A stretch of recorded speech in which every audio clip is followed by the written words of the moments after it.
Hello and welcome to Another Plain Truths, and this week we're going to be asking, are pilots from a military background better?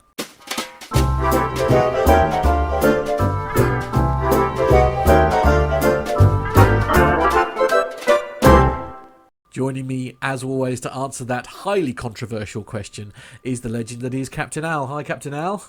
Good evening. I'm absolutely dreading asking this question. This one has come in from Tony S. And the tweet that I received yesterday afternoon is essentially, are pilots from a military background better? Okay, so you can take a deep breath and relax because I don't see this as a controversial subject at all. Right. First of all, pilots are pilots, and aeroplanes are just the tools that we utilize to demonstrate our skills. Now, quite clearly, military pilots require a different skill set to civilian pilots. And there are also different roles in the military. So I'll just roll off a few. You've obviously got the fast jet fighter guys, then you've got the transport guys, and you've got those weird ones that fly those helicopter things. Those things from Hogwarts, you mean? Yeah. Yes.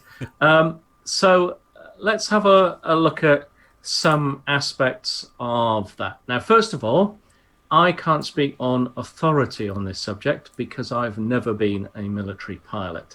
But what I can talk about is my experiences in dealing with ex-military pilots.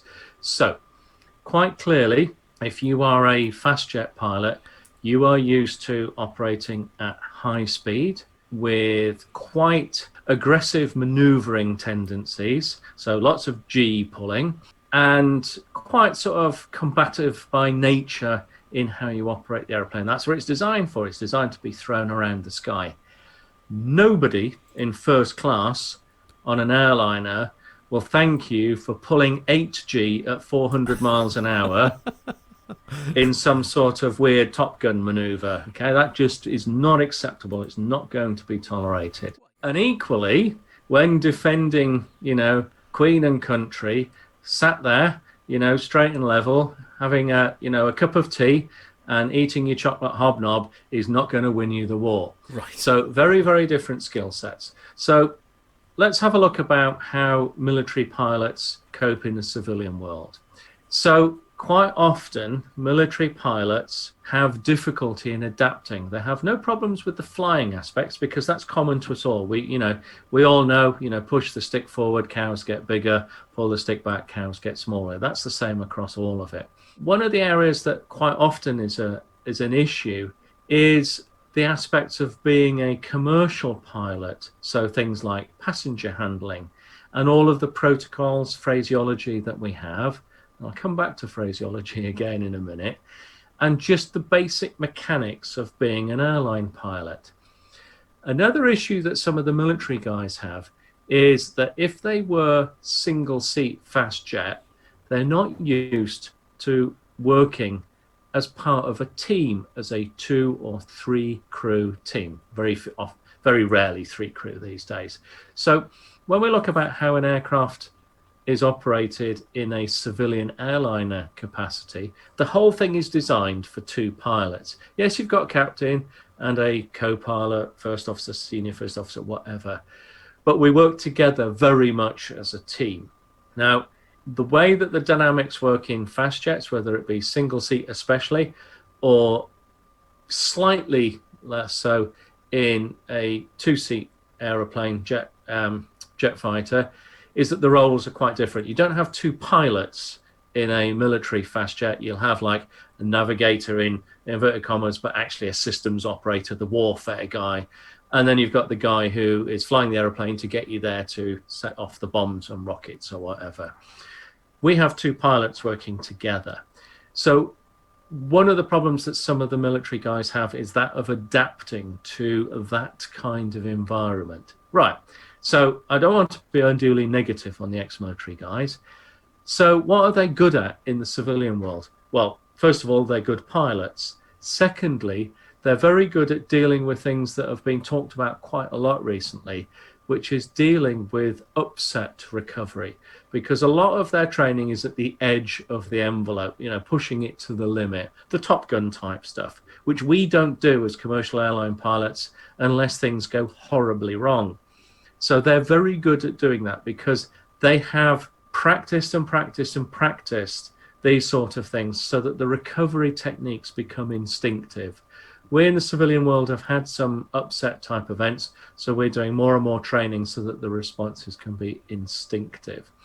We've also talked a lot about basic flying skills being eroded in civilian aviation, and that's true because, truthfully, if you're flying 900 hours a year, you're going to be using a lot of automation because you can't hand fly an aeroplane for 900 hours a year. And the military guys, even in, full active role, don't do anywhere near that amount of flying. They're lucky if they get, a handful of hours in each week. So it's very, very, very different in that sense.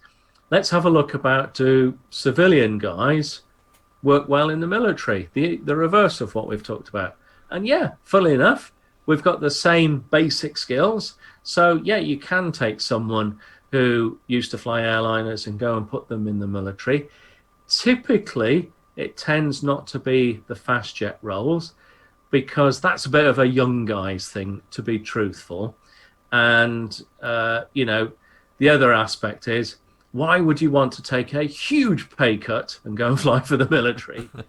That is true. That is true. It's not the double-edged sword that I feared then, essentially. At the end of the day, they have to do exactly the same qualifications as you, regardless of their background. So as long as they've passed those qualifications, you're more than happy to have them sat next to you in the left seat, essentially. Absolutely. What we have to do when ex-military guys come to the civilian airliners is we have to take some of the rough edges off. So, as an example, and I said to you I'd come back to phraseology. In my experience, a lot of the ex-military guys aren't too good on RT phraseology. Now, a lot of the time for them, it's kind of irrelevant because they're speaking to other people who speak the same language.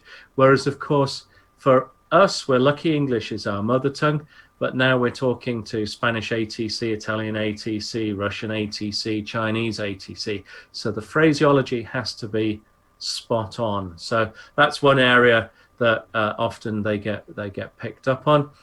And also just the whole dynamic of operating in a commercial environment. The military isn't around to make money, it's around to spend money, whereas in commercial flying, we're only there to make money. And on that bombshell, that's a perfect place to end. As always, Captain Al, many thanks. It's a pleasure. If you'd like to watch more from our great series, then you can do that by pressing here. We've also created you a playlist with all the Plain Truth episodes, and you'll find that just here. Why not like and subscribe to our channel? That way you will be notified whenever we post our great content. Or if you've got a question that you'd like Captain Al to answer, then why not pop it in the comments box below, and you may well feature on an upcoming episode of The Plain Truth.